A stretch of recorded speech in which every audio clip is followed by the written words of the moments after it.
Ganito pala yung reject na broccoli daw dahil Bumubuka na parang yung na-over, flower niya. na-over na.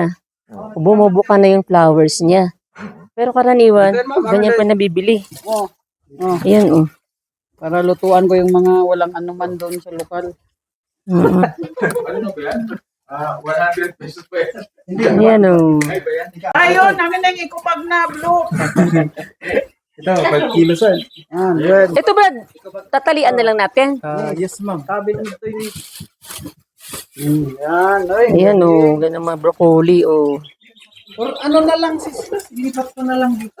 Alin po? O, sige po. Para hindi Opo. mahirap bit-bit. Sige po. Ayun na itong ano, Brad. Sige. Ayan po, oh. Ano niya, 100 daw. Ano? Sige. Halagang 100 pesos. Para, Sakto 500.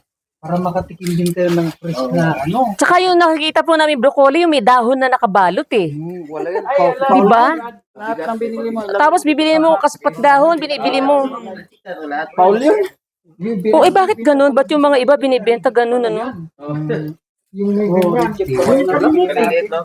Opo, tapos may dahon. Reject pala yan. Dito. Reject lang pala yun. Ito hindi reject, oh.